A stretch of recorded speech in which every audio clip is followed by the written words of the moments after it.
तो देखिए last class में क्या डिस्कशन हो रहा था। हमने भगवत गीता से श्लोक डिस्कस कर रहे थे हम। उसमें भगवान अर्जुन को कह रहे हैं शोक नहीं करो देह के लिए, क्योंकि वह नष्ट होने ही है। और आप देखेंगे इस ही जीवन में भी हम देह के लिए शोक नहीं करते हैं। क्या आप अपने बचपन के शरीर के लिए शोक करते हैं जो अब नहीं रहा है? हमारा प्यारा सा क्यूट सा शरीर जो बचपन का था वो चल बसा। तो आप देखेंगे उसके लिए कोई भी व्यक्ति शोक नहीं करता है। For those cute bodies and childhood. हम हमारे 16 साल के शरीर के लिए भी शोक नहीं करते हैं। आप में से कुछ भक्त 18 साल के भी होंगे यहाँ। तो इस जीवन में भी आप देखेंगे कि हम इस देह के लिए शोक नहीं करते हैं जो नष्ट हो चुका है, हमारा बचपन का शरीर, कुछ साल पहले का शरीर। तो फिर शरीर जब चेंज होगा उसके लिए शोक क्यों करना है?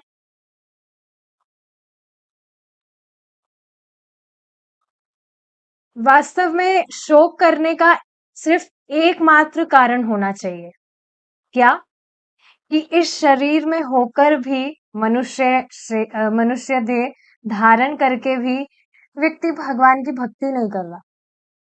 मरने के लिए शोक नहीं होना चाहिए, जीने के लिए शोक होना चाहिए कि जीते जी भगवान का भजन क्यों नहीं कर रहा है ये।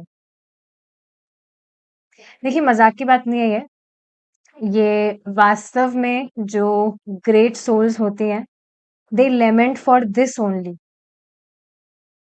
कि इस तरह से जब देखते हैं कि किस तरह से जो बद्ध आत्माएं हैं, बद्ध आत्माओं को देखकर जो पदार्थ को भोगने में लगे पड़े हैं और कृष्ण की भक्ति कर ही नहीं रहे हैं।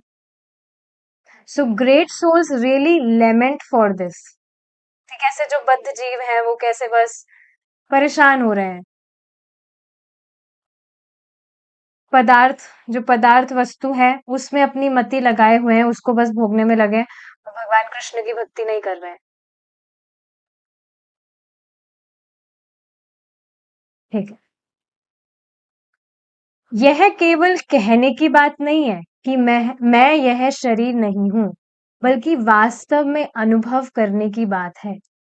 यह इतना सरल नहीं है जितना शुरू में लगता है। यद्यपि हम ये शरीर नहीं है, किंतु एक विशुद्ध चेतना है। फिर भी हम किसी ना किसी तरह शरीर रूपी वेश में बंध गए हैं। यदि हम वास्तव में ऐसा सुख और स्वतंत्रता चाहते हैं जो मृत्यु से परे हो, तो हमें विशुद्ध चेतना की अपनी वैधानिक स्थिति में अपने आप को स्थापित करना होगा और उसमें बने रहना होगा।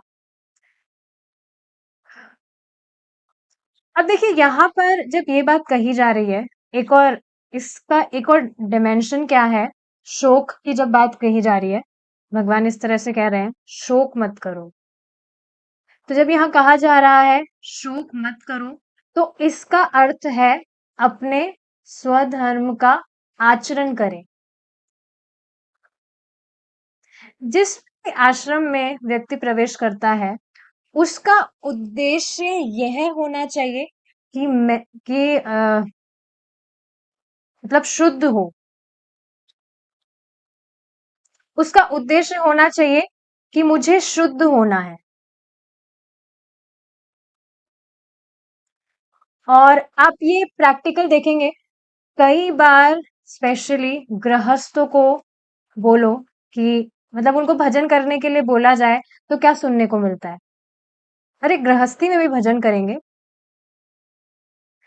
बिल्कुल आज ही की प्रैक्टिकल बात है। आज कोई माताजी आई थी हमारे घर पे, रिश्तेदार थी कोई। तो उनसे मतलब जो भी मैं बात कह रही थी रिलेटेड टू भक्ति, तो बस यही बात वो कह रही थी कि अरे हम तो गृहस्थी में हैं, हम हमारे बच्चों को संभाल ले, हमारा घर संभाल ले, वो ही सब वो ही तीर्थ है। पता नहीं ये लोग ये बात कहाँ से लोग सुने हैं कि सबसे बड़ा धर्म है गृहस्थ आश्रम। गृहस्थ आश्रम में प्रवेश करना और वहां सारी चीजों का पालन करना सबसे बड़ा धर्म है ये।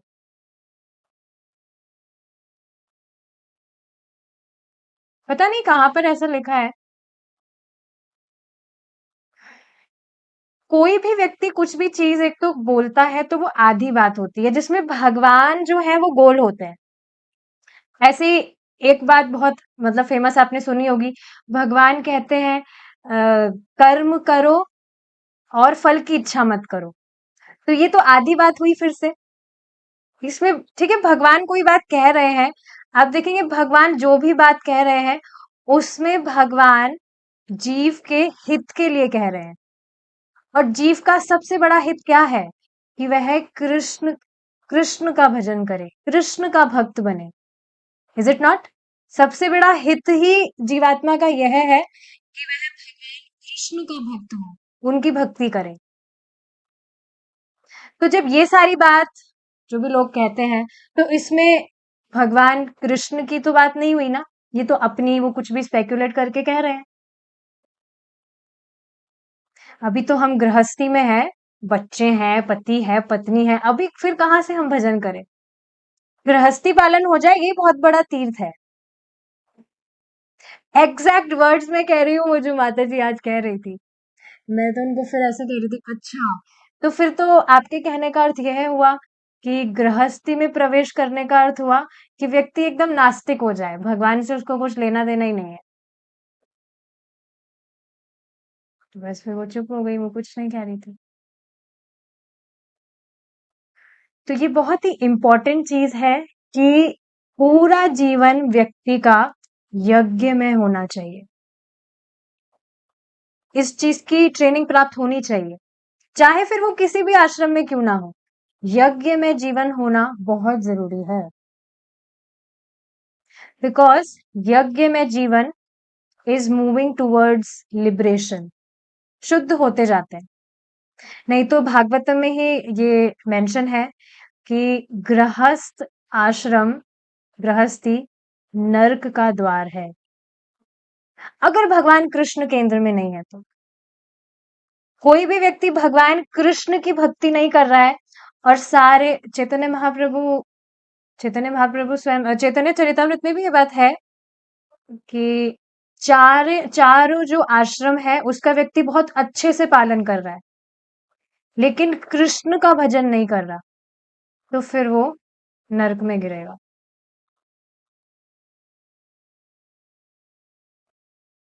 सो ये बहुत इंपॉर्टेंट चीज है कि यज्ञ में जीवन जिया जाए। पर जनरली क्या होता है, इस तरह गृहस्थी में प्रवेश करने के बाद में लोग कहते हैं कि हमारे पास में टाइम नहीं है।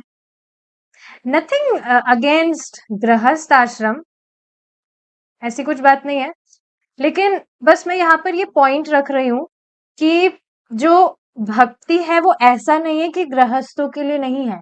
यहाँ पर भी तो भगवान कृष्ण एक गृहस्थ को ही उपदेश दे रहे हैं, एक गृहस्थ को ही तो उपदेश दिया जा रहा है भगवत गीता का, कि आप शोक मत करिए, अपना कर्तव्य पालन करिए।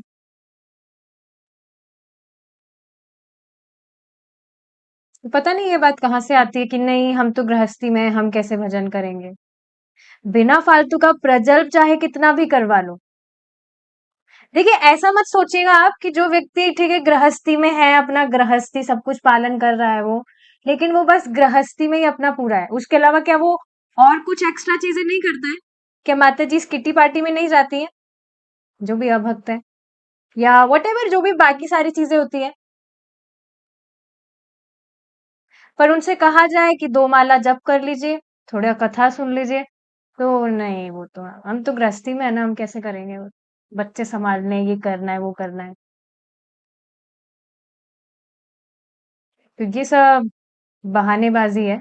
और आप देखिए ना, सुबह जो भी मीटिंग में आते हैं, अधिक से अधिक भक्त जितने भी हैं वे गृहस्थी तो है। तो ये सब बस बहाने हैं जो व्यक्ति करता है। ठीक है, देहात्म बुद्धि में रहकर सुख के बारे में हमारी जो सोच है वह एक विक्षिप्त व्यक्ति की सोच जैसी है। विक्षिप्त मतलब मैडमैन। अगर व्यक्ति सोच रहा है कि वह इस जड़ पदार्थ को संतुष्ट करने वाले सारे कार्य करेगा और वह खुद सुखी हो जाएगा, so it is like a madman thinking like this. आप सोचिए, ये जो माइक है जड़ है, ये इसमें कुछ भी कॉन्शियसनेस नहीं है, आत्मा नहीं है, या कुछ भी आत्मा नहीं भी है, ये बात छोड़िए भी, पता है ये जड़ है। अब मैं इसको बहुत संतुष्ट करने का प्रयास कर रही हूँ, तो क्या ये संतुष्ट होगा? ये संतुष्ट नहीं होगा, क्या मैं संतुष्ट होंगी इसको संतुष्ट करने से? जितनी भी जड़ वस्तुएं हम अपने आसपास देखते हैं वह सब जड़ है। उसी तरह से हमारा ये शरीर भी जड़ है। तो जो भी व्यक्ति इसको करने के लिए कुछ भी कर रहा है, इसके संतुष्टि के लिए, वो खुद संतुष्टि प्राप्त नहीं कर सकता। काफी बार आपने ये बात सुनी है, कुछ नई बात नहीं है। कुछ दार्शनिक ऐसा दावा करते हैं कि शारीरिक पहचान की इस विक्षिप्त स्थिति की चिकित्सा कोई भी कर्म ना करके करनी चाहिए, क्योंकि ये सांसारिक क्रियाएं ही हमारे दुखों की जड़ है। इसलिए वे दावा करते हैं कि हमें ये सभी क्रियाएं वास्तव में बंद कर देनी चाहिए। उनकी पूर्णता का चरम बिंदु बौद्ध निर्वाण जैसा है, जिसमें कोई कार्यकलाप नहीं किया जाता।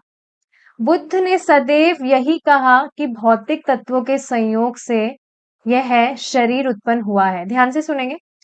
और यदि किसी न किसी तरह हम इन भौतिक तत्वों को भिन्न कर दें या विखंडित कर दें, तो सभी दुखों का कारण दूर हो जाएगा। तो बताइए ये चीज पॉसिबल कैसे है? देखिए इसको एग्जाम्पल से प्रभुपाद जी कैसे समझा रहे हैं। यदि कर अधिकारी हमारा बड़ा घर होने के कारण, कर अधिकारी मतलब जो टैक्स वगैरह लेता है, तो हमारा बड़ा घर होने के कारण हमें बहुत परेशान करे, तो इस समस्या का एक सीधा हल यह है कि उस मकान को ही नष्ट कर दिया जाए।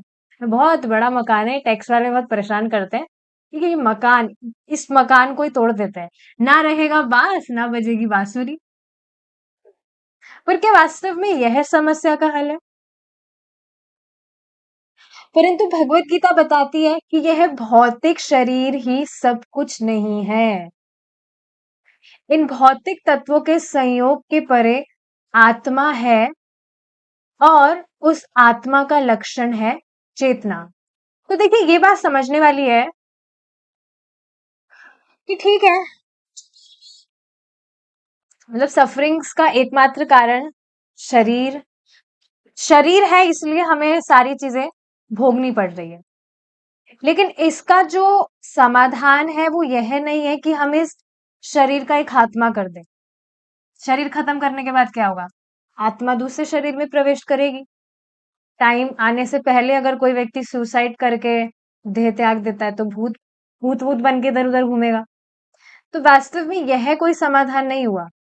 समाधान क्या हुआ कि व्यक्ति आत्मा पर काम करे,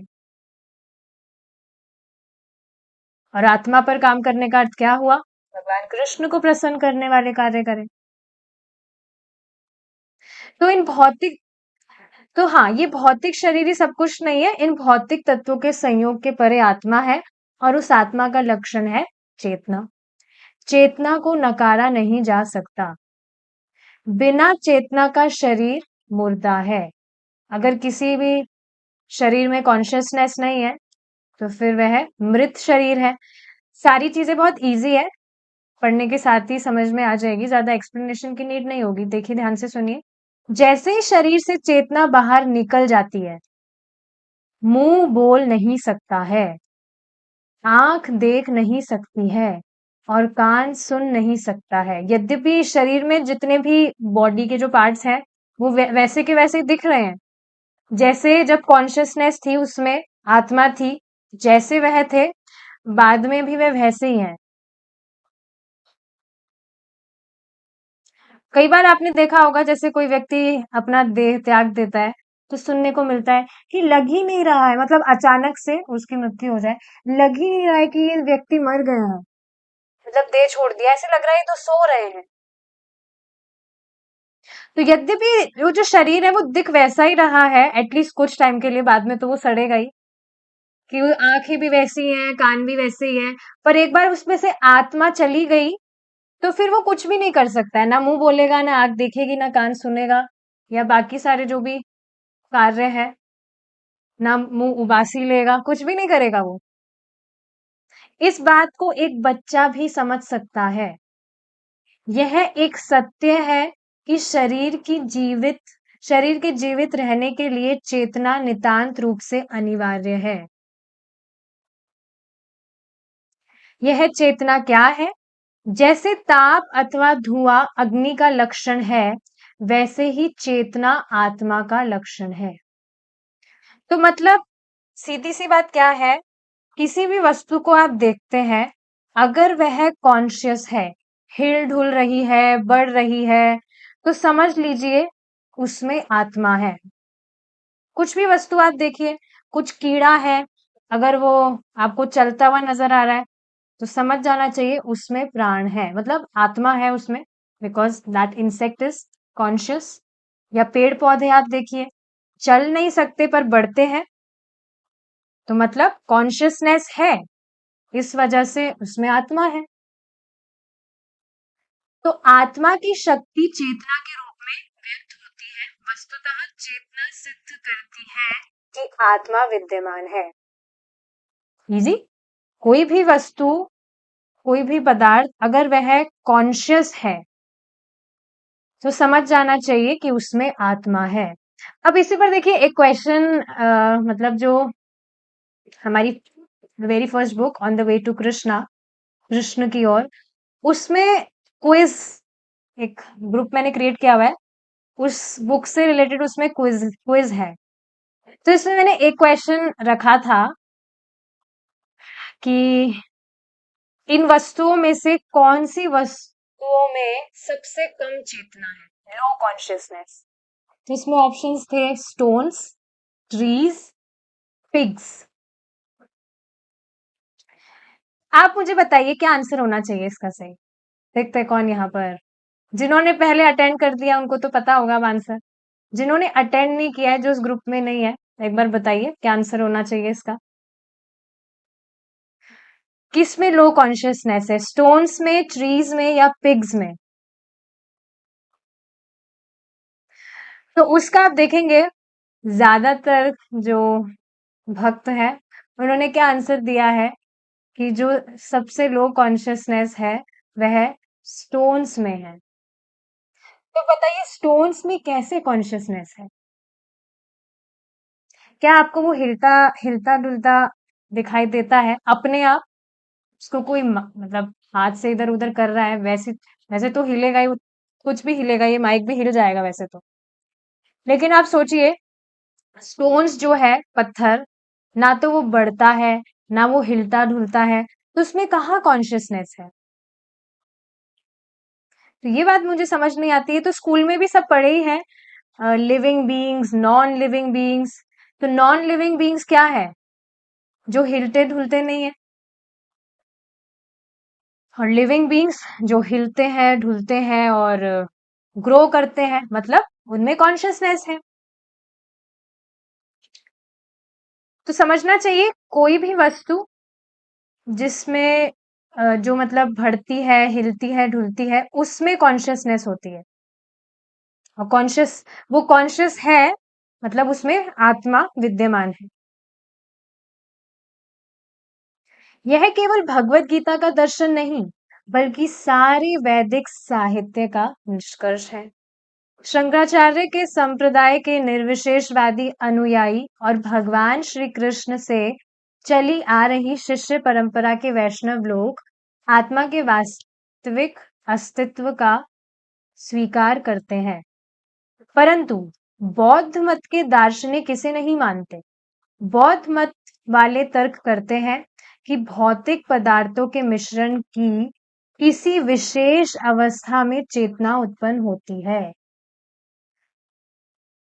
तो देखिए अभी ऊपर एक बात, यही बात बताई थी कि जो भी भौतिक पदार्थों के जो भी तत्व है, जो भी रासायनिक तत्व है, उनसे यह शरीर का निर्माण होता है। लेकिन आत्मा का निर्माण वैसे नहीं होता है। आत्मा तो शाश्वत है, भगवान कृष्ण के अंश है जीवात्मा। तो उनकी जो मतलब उनकी उत्पत्ति नहीं होती है, वो शाश्वत शाश्वत समय से है। तो ये जो भी भौतिक पदार्थ है, ये तो हम सुनते ही आए कि भौतिक पदार्थ तो आत्मा को स्पर्श भी नहीं कर सकते। तभी तो कुछ भी कार्य व्यक्ति भौतिक कार्य कर रहा है, उसको संतुष्टि कहाँ मिलती है? तो यह बात ठीक नहीं है कि भौतिक पदार्थों के मिश्रण की किसी विशेष अवस्था में चेतना उत्पन्न होती है। परंतु इस तर्क का खंडन इस तथ्य से हो जाता है कि भौतिक पदार्थ के सभी अवयव हमारे पास होने पर भी हम उनसे चेतना उत्पन्न नहीं कर सकते हैं। क्लियर है ये चीज? हमारे पास कितने भी केमिकल्स क्यों ना हो, सबको हम साथ में भी ले आए, लेकिन फिर भी उसमें चेतना नहीं आ सकती है। मरे हुए व्यक्ति के शरीर में सभी भौतिक तत्व उपस्थित हो सकते हैं, परंतु हम उस व्यक्ति में चेतना पुनः जागृत नहीं कर सकते हैं। यह शरीर एक यंत्र की भांति नहीं है। तो ये एक चीज है जो समझने वाली है। इसी पर देखिए, एक बार प्रभु जी बता रहे थे कि एक बार किसी डॉक्टर से बात की थी प्रभु जी ने। तो प्रभु जी बता रहे थे इस तरह से भगवत गीता आप पढ़े हैं क्या, इस तरह से कुछ डिस्कशन चल रहा था। तो वो डॉक्टर कहते हैं समय ही नहीं मिल पाता है इन माइथोलॉजी पर कुछ रिसर्च करने के लिए या कुछ डिस्कशन करने के लिए। अब माइथोलॉजी का मतलब क्या है? जो मिथ है। प्रभु जी ने यही समझाया उन्हें कि ये कोई मिथ नहीं है। मिथ मतलब समझ रहे हैं आप? भ्रांति, कोई झूठ मूठ की कहानी मात्र नहीं है कि हम एक आत्मा है। यह वास्तविकता है। अब आप इसको जानते नहीं है वो अलग बात है। जैसे सपोज करिए, जैसे उन डॉक्टर की बात कर लीजिए, उनकी जो मेडिकल फील्ड है, अब जैसे उसके विषय में मुझे कुछ जानकारी नहीं है, तो क्या वह मिथ हो गया, कुछ झूठी कहानी हो गई? मैं उसको नहीं जानती हूँ, वो जो भी मेडिकल फील्ड है उनकी, मेरे सिर्फ मेरे ना जानने मात्र से क्या वो एक मिथ हो गया? और सही ही तो बात है। आप देखिए, जो भी दवाइयाँ होती हैं, दिखने में एकदम छोटी सी दिखती है, वो दिखाई पड़ती है, पर शरीर में प्रवेश करके कैसे कार्य करती है वो तो हम नहीं ही जान रहे हैं। एटलीस्ट मैं, या कोई अगर डॉक्टर साहब है तो उनकी बात अलग है, पर सोचिए आप, मैं तो नहीं जान रही हूँ। तो क्या वो मेरे ना जानने से वह मिथ हो गया? तो फिर आत्मा के विषय में अगर आप नहीं जानते हैं, कोई भी व्यक्ति नहीं जानता है, तो फिर ये लेबल कैसे लगा सकते हैं कि वह मिथ है, वह तो माइथोलॉजी है। जो महाभारत है या रामायण है, उनके विषय में भी लोग कहते हैं कि ये तो माइथोलॉजी है।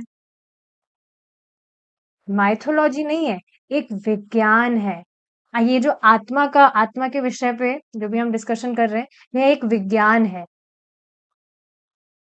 तो जिस तरह से व्यक्ति कुछ भी पढ़ाई करता है, उसको कॉलेज में जाकर वो पढ़ाई करता है, वैसे ही जो आध्यात्मिक ज्ञान है, उसको भी जब व्यक्ति टीचर से पढ़ेगा तो समझ में आएगा। इसमें देखिए एक और बात समझ में आ रही है, जो भी फिजिक्स केमिस्ट्री वगैरह जो भी सब्जेक्ट्स होते हैं, वो भी व्यक्ति मतलब कि जो भौतिक पढ़ाई है, वो भी व्यक्ति स्वयं अपने आप से पढ़कर नहीं समझ सकता है। उसको टीचर की आवश्यकता होती है। यहाँ तक कि कॉलेज का टीचर तो चाहिए ही, उसके अलावा ट्यूशन या कोचिंग का टीचर अलग उसको चाहिए, और अच्छे से चीजों को समझने के लिए। तो आध्यात्मिक ज्ञान अपने आप समझ आ जाएगा, ये कैसे हो सकता है? आध्यात्मिक ज्ञान के लिए तो मस्ट चीज है कि हम किसी प्रामाणिक भक्त से सुने। वो परंपरा में होना बहुत जरूरी है। ऐसे ही किसी भी अरे गहरे से हम आध्यात्मिक ज्ञान नहीं ले सकते।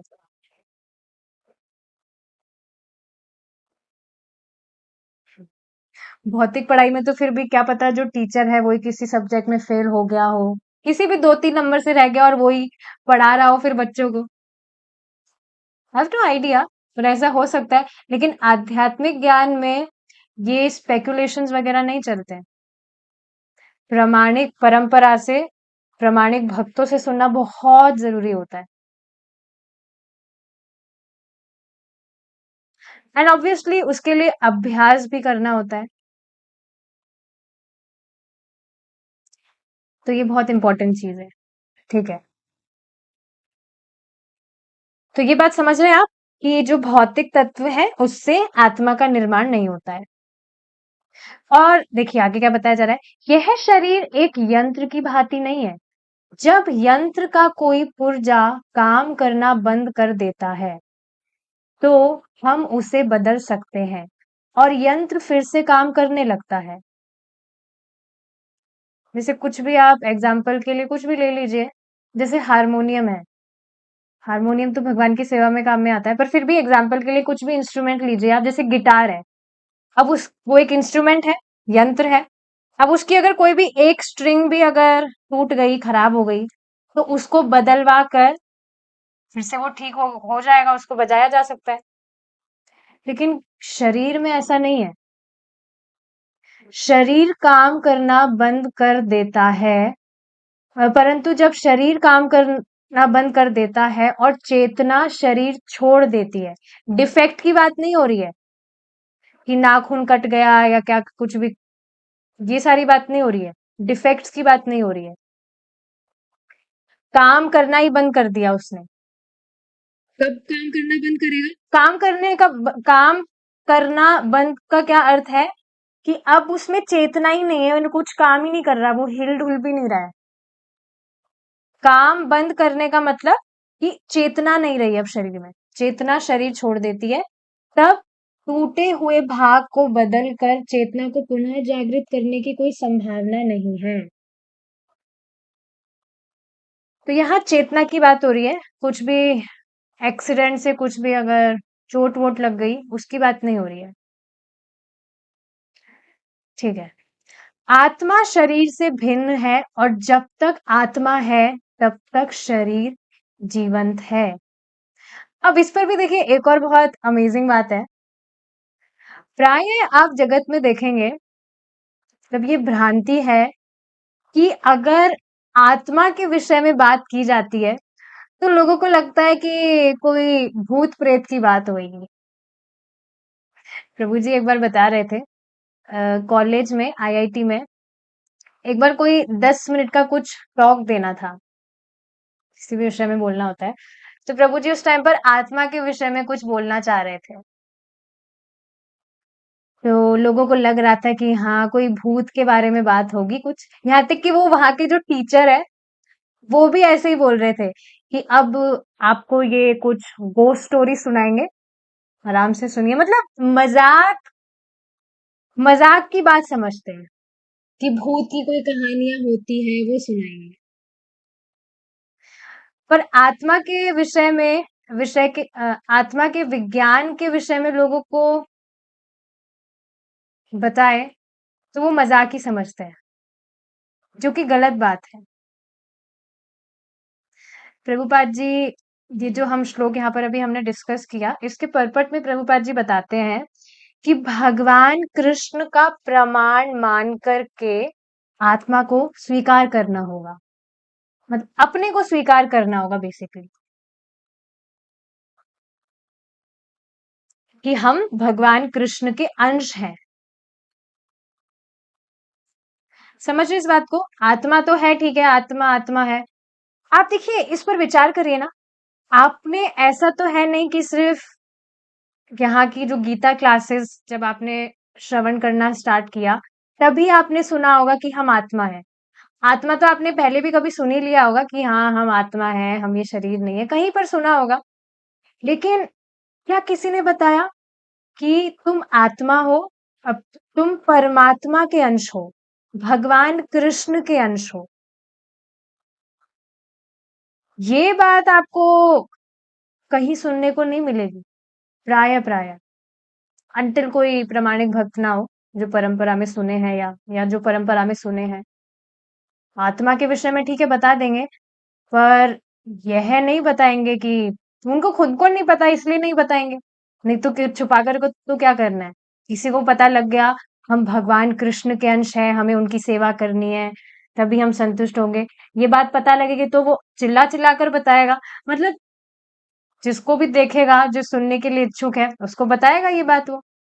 छुपाने की क्या बात है? पर लोगों को खुद को ही मालूम नहीं होता है। पहली बात तो यही मालूम नहीं होता है कि हम आत्मा हैं। और मानिए ये भी मालूम चल जाए तो यह नहीं पता होता कि आत्मा के कार्य क्या है। आत्मा है तो क्या करे? तो प्रभुपाद जी इस श्लोक के परपट में यही बताते हैं कि भगवान कृष्ण का प्रमाण मान करके आत्मा को स्वीकार करना होगा, अपने आप को स्वीकार करना होगा। फिल्म्स में भी आप देखेंगे, जो भी फिल्म्स होती है भौतिकतावादी मूवीज एंड ऑल, उसमें आप देखेंगे आत्मा को ऐसे ही दिखाया जाता है कि कोई सफेद रोशनी है या एक लड़की है जो सफेद कपड़े पहनकर घूम रही है इधर उधर भूत की तरह। वास्तव में ये सारी गलत है चीजें। ये आत्मा का विज्ञान ठीक से ना समझने के कारण ऐसा होता है कि इस तरह से आप सोचिए ना, मूवीज में भी इसी तरह से तो दिखाते हैं कि आत्मा है सफेद कपड़े पहन के घूम रही है। पर आत्मा का मतलब जरूरी नहीं है हमेशा वो सफेद ही होगी। सूक्ष्म है शरीर, पर इसका अर्थ ये नहीं कि सफेद कपड़ों में इधर उधर घूमना है या सफेद शरीर। इसी से मेरे को एक और बात याद आ रही है यहाँ पर। अम, बहुत पहले की बात है, जब मैं बिल्कुल मतलब छोटी थी। आई वॉज इन माई मतलब 8 9 या 10 साल की होगी मैं उस टाइम पर। तो एक माता जी थी, मतलब हमारे किसी रिश्तेदार में किसी ने दे छोड़ दिया था, कोई माता जी थी वो। तो क्या हुआ था, एक और माता जी है, मतलब कजन कह लीजिए, मेरी कजन होंगी, कजन मौसी कह सकते हैं। स्टार्टिंग से शी वॉज वेरी नॉटी, मतलब सबको परेशानी करना होता था। तो एक दिन क्या हुआ था, मैं रात को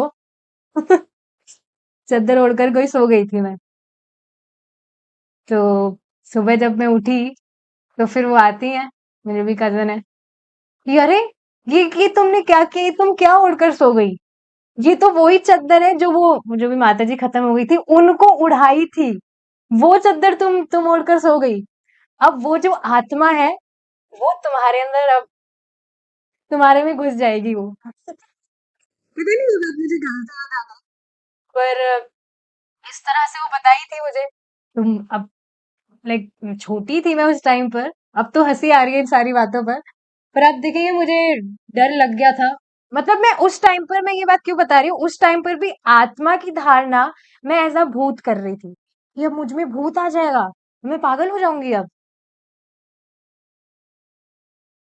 तो आप देखेंगे ये, क्योंकि ऑफ कोर्स शायद कहीं टीवी में ही देखा होगा, वैसे तो आत्मा परमात्मा की बातें तो कभी की नहीं होगी, जहां तक मुझे याद आ रहा है टीवी में ही देखा होगा कि कोई लड़की इस तरह से सफेद कपड़े पहनकर घूम रही है भूत की तरह। तो उस टाइम पर मेरे दिमाग में यही धारणा आई थी कि अब मुझ में भूत आ जाएगा। तो आप देखेंगे इस तरह से लोगों की धारणा होती है, जो कि गलत है।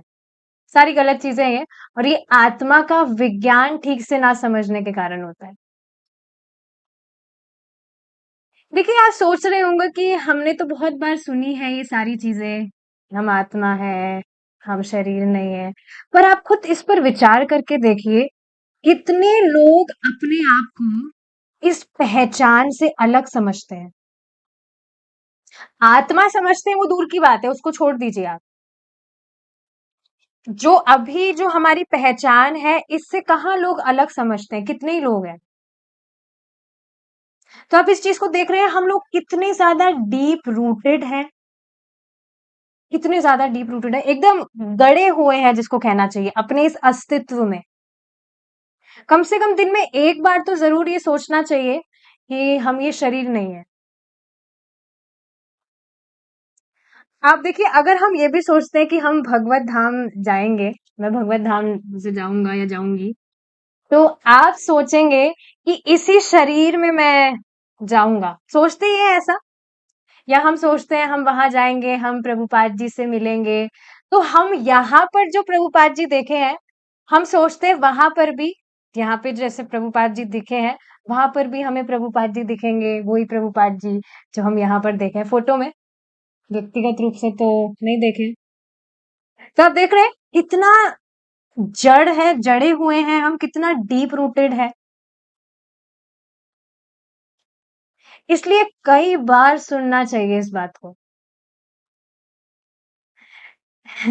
जैसे कल एकादशी थी, निर्जला एकादशी, तो मेरी तो कुछ प्लानिंग नहीं थी कि मुझे निर्जल फास्ट करना है, पर एक भक्त है यहीं पर है, तो उनका बहुत इच्छा थी कि मुझे निर्जल करना है, निर्जल करना है। तो मेरे दिमाग में आया कि लास्ट ईयर तो किया था मैंने, लास्ट ईयर भी कुछ प्लानिंग नहीं थी, तो इस बार भी आई जस्ट, मैंने भगवान से कहा, कृष्णा अगर आप चाहते हैं तो ठीक है, नहीं तो मेरी कुछ प्लानिंग नहीं थी, because my motive was to chant whole day, पूरे दिन मैं चैंटिंग करूं बस। तो ठीक है, चैंटिंग हो रही थी कल और फास्ट भी हो गया, कोई दिक्कत नहीं है। लेकिन आज सुबह आप देखेंगे चैंटिंग करते टाइम पर मुझे फ्रिज में रखा जो वाटरमेलन था, बस वही याद आ रहा था, वही दिख रहा था। जल्दी से मेरे को भगवान को ऑफर करना है, को मैं ताकि लूं, थोड़ा एनर्जी आएगी। मतलब I was craving for that fruit like crazy. उस टाइम पर जब मैं भगवान को ऑफर कर रही थी, उसके बाद में ये थॉट दिमाग में आया था कि देखिए ना, हम आत्मा है, हम ये शरीर नहीं है, बट फिर भी शाश्वत टाइम से, इटर्नल टाइम से इस तरह से हम मतलब अभ्यस्त हो गए हैं। अगेन ये डीप रूटेड वाली बात कि हम ये शरीर है, नहीं तो आत्मा को तो हमने लास्ट क्लास में डिस्कस किया था, ना खाने की जरूरत है ना सोने की जरूरत है। पर आप देखिए हम कितना हेल्पलेस है। ये चीज आप समझ रहे हैं, जैसे कोई शराबी है, शराब पीते पीते उसको शराब की ऐसी लत लग जाती है कि अब वो सोचता है मैं तो शराब के बिना रह ही नहीं सकता हूँ, अगर मैं एक दिन भी नहीं पीऊंगा तो मैं तो मर ही जाऊंगा। ये एक एग्जाम्पल है, वैसे ही आप काफी सारे एग्जाम्पल ले लीजिए। जो भी व्यक्ति कुछ भी चीज बहुत टाइम से कर रहा है and now he has become addicted to do that thing, तो बस वो सोचता है कि मैं बस ये नहीं करूंगा तो मेरा तो चल ही नहीं पाएगा। तो उसकी मतलब ये डीप रूटेड हो गई ये चीज। उसी तरह से इटर्नल टाइम, इसी जन्म की बात नहीं है, इटर्नल टाइम मतलब कोई काउंटिंग नहीं है कितने सालों से, तब से बस हम यही माने हुए हैं कि हम शरीर है, शरीर वाली ही चीजें करने के कारण हम इतने ज्यादा हेल्पलेस हो गए हैं कि अगर हम खाएंगे नहीं तो नहीं ही चल पाएगा। ऑफ कोर्स ऐसा नहीं कहा जा रहा कि मत खाइए, क्योंकि ये चीजें आर्टिफिशियली नहीं है कंट्रोल करने वाली। तो ऑफरिंग करने करते टाइम मुझे यही चीज याद आ रही थी कि देखिए ना, आत्मा है हम, फिर भी कहाँ वाटरमेलन में मत्ती लग रही है। तो ये आया था एक रिफ्लेक्शन दिमाग में। तो सुनना बहुत जरूरी है इस बात को, क्योंकि प्राय तो हम शरीर के स्तर वाले कार्य करते रहते हैं, और उसमें भी अपना पराया वाली चीजें भी होती है, देहात में बुद्धि जिसे कहा जाए।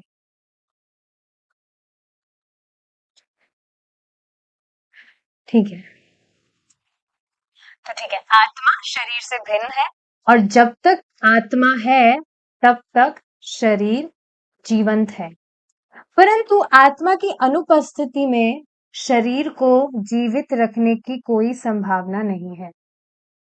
चूंकि हम आत्मा को अपनी स्थूल इंद्रियों से अनुभव नहीं कर पाते हैं, इसलिए हम उसके अस्तित्व को नकारते हैं। परंतु वास्तव में अनेक चीजें हैं जिन्हें हम देख नहीं सकते हैं। तो देखिए ये भी एक समझने वाला पॉइंट है कि कोई भी वस्तु, वस्तु नहीं आत्मा की बात हो रही है, कि यदि हम आत्मा को नहीं देख पा रहे हैं, भगवान की बात तो छोड़ दीजिए, भगवान को तो नहीं ही देख रहे हैं, पर आत्मा जो कि हम स्वयं है, हमारा स्वरूप है, आत्मा को भी हम नहीं देख पा रहे हैं। पर अब, पर यदि हम उसको देख नहीं पा रहे हैं, इसका अर्थ ये नहीं है कि वह है ही नहीं।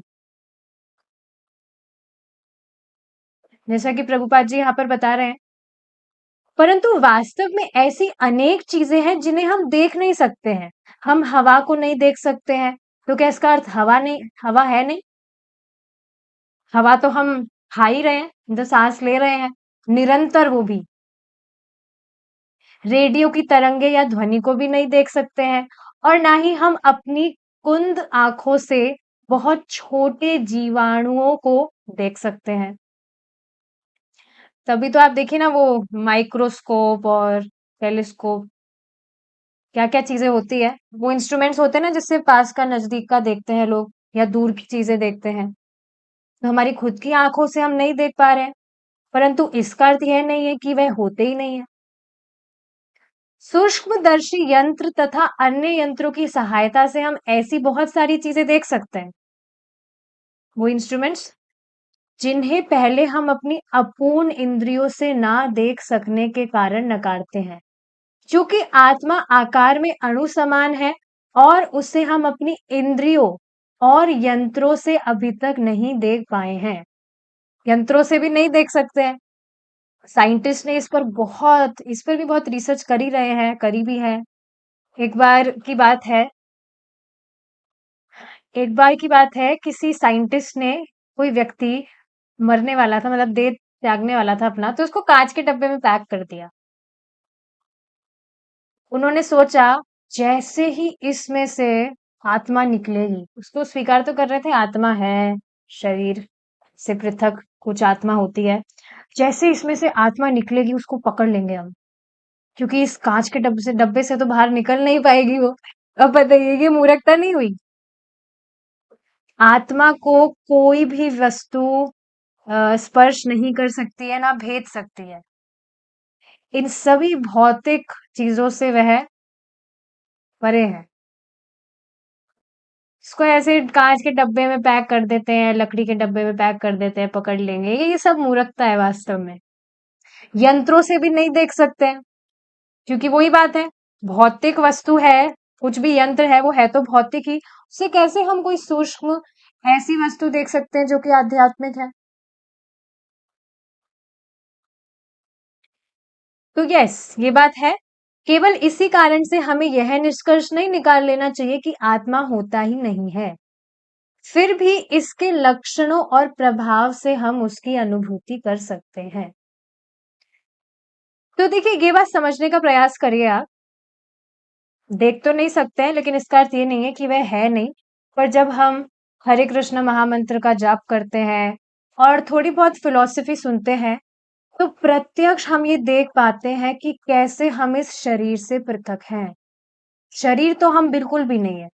हम हमेशा कहते हैं यह मेरा हाथ है, यह मेरी व्हाटएवर टांग है, ये मेरा मुंह है।